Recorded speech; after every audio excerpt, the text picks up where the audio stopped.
कि दरभंगा में एम्स बने, ये हम सब चाहते हैं, जल्द से जल्द उसका निर्माण कार्य शुरू हो। और जब इतना विलम्ब हुआ है तो ठोक बजा के ज़मीन का चयन होना चाहिए। लेकिन मुख्यमंत्री जी ने कहा कि नहीं, मैंने जाकर खुद देखा है, बढ़िया जगह है, सबसे बढ़िया है।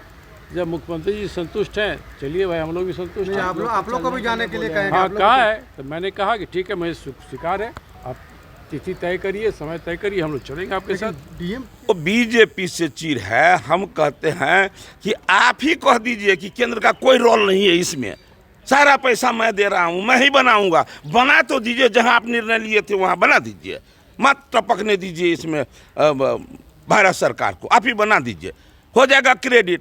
लेकिन ऐसा होगा क्या? वो तो केंद्र सरकार का है, इसलिए चाहता हूं कि निर्णय में जमीन तो चूंकि इन्हीं को देना होगा। बस यही तो कह रहा हूं कि जो आपने कैबिनेट में निर्णय लिया, उस निर्णय को निर्णय मानकर जो पहला जो जमीन आप चयनित किए थे, उस जगह पर आप निर्माण करें। देखिए, दरभंगा में एम्स खुले, ऐसी घोषणा केंद्र सरकार ने 3-4 साल पहले की और अभी तक उसका शिलान्यास तक नहीं हो पाया था। उसी समय राजकोट, देवघर, गोरखपुर में भी एम्स खोलने की घोषणा की गई थी। वहाँ एम्स बन के तैयार है। इस पर मेरा लगातार सवाल उठता रहा है। पहले स्वास्थ्य मंत्री जो थे मंगल पांडे जी, उसमें मैंने कई बार सवाल किया, आखिर शिलान्यास भी नहीं कर पा रहे, क्या प्रॉब्लम क्या है। इसलिए आज मैंने पुनः सवाल उठाया और संयोग से मुख्यमंत्री जी भी आज सदन में थे। उन्होंने इस पर रिएक्ट भी किया, एक तरह से जवाब भी दिया और उन्होंने नई जगह के बारे में बताया विस्तार से। लेकिन मेरा जो एक पूरक उस पर प्रश्न था कि जो नया जगह चयन भी किया गया है, वो संभवतः उपयुक्त जगह साबित नहीं हो सकता। वो सड़क से लगभग 28 फीट नीचे, और वहाँ जल जमाव की समस्या परमानेंट रहती है। तो अगर कोई 28 फीट नीचे ज़मीन है, जो तालाब जैसा शक्ल लिया रहता है, पानी हमेशा रहता है, ग्रीन ट्रिब्यूनल भी उस पर ऑब्जेक्शन कर सकता है। तो मैं समझता हूँ कि जब इतना विलम्ब हुआ है, मेरा प्रश्न इसी आशय को लेकर था कि दरभंगा में एम्स बने, ये हम सब चाहते हैं, जल्द से जल्द उसका निर्माण कार्य शुरू हो। और जब इतना विलम्ब हुआ है तो ठोक बजा के ज़मीन का चयन होना चाहिए। लेकिन मुख्यमंत्री जी ने कहा कि नहीं, मैंने जाकर खुद देखा है, बढ़िया जगह है, सबसे बढ़िया है।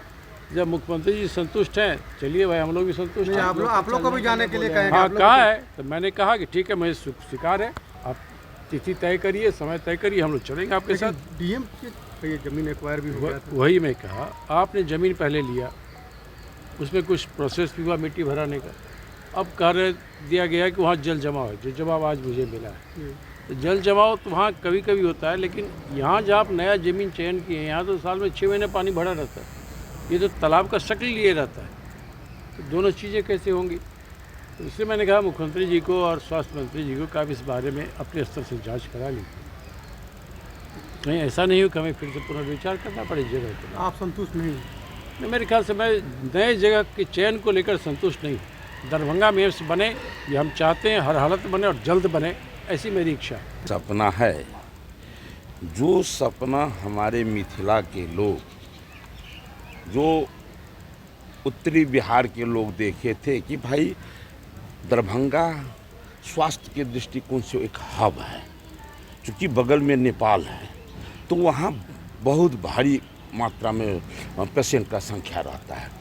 आवश्यकता महसूस हुआ, हमारे माननीय प्रधानमंत्री निश्चित रूप से वहाँ घोषणा की। इसमें हमारे लोकप्रिय सांसद गोपाल जी ठाकुर भी बहुत भारी परिश्रम किए, वहाँ घोषणा हुआ। न जाने बिहार सरकार को किन बातों का चीर है कि कहते हैं कि मुझे अच्छा लगा है इसलिए यहाँ ज़मीन में ले रहा हूँ।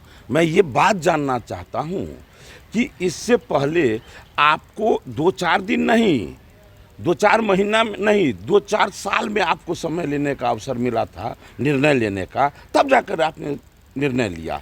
और निर्णय लेने के बाद आप वहाँ आप उसके लिए जो है बिल्डिंग खाली करवाए हैं, मिट्टी भरवाए हैं, और मिट्टी भरवाने के बाद आप कहते हैं कि अशोक पेपर मिल में बनेगा। और अशोक पेपर मिल के बारे में सभी लोग जानते हैं कि वो जगह विवादित है, वो न्यायालय में है, 20-30 साल में कब जाके फ्री होगा कोई ठिकाना नहीं है।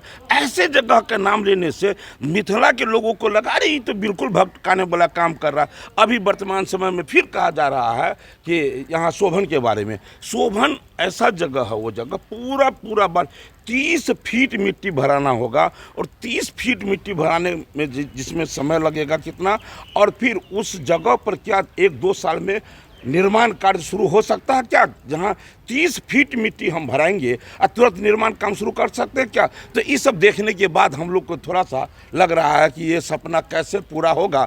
हमारे माननीय प्रधानमंत्री नरेंद्र मोदी का सपना का क्या होगा, हमारे मिथिला में वो बन पाएगा या नहीं बन पाएगा, इसलिए हम लोग संशय हैं और मांग करते हैं कि भाई जो आप पहले से जगह सुनिश्चित किए थे उस जगह पर फिर से और निर्णय लेके वहाँ बनाया। कि नेता क्रेडिट लेने में लगे हुए हैं क्या?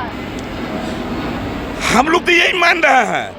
अरे क्रेडिट लेना है तो दरभंगा में तो आप जो पहले निर्णय लिए हैं सोच विचार के ना, अरे कैबिनेट से निर्णय लिया गया, निर्णय पर इतना काम हुआ है, पूरा जमीन खाली करवा दिया गया, कितना मकान टूटा है, और फिर जाके मिट्टी पूरा में भराई हो गया। उसके बाद यह निर्णय लेने के बाद लोगों को लगता है कि अरे सदन में ये निर्णय लेने के बाद भी ऐसा हो सकता है क्या?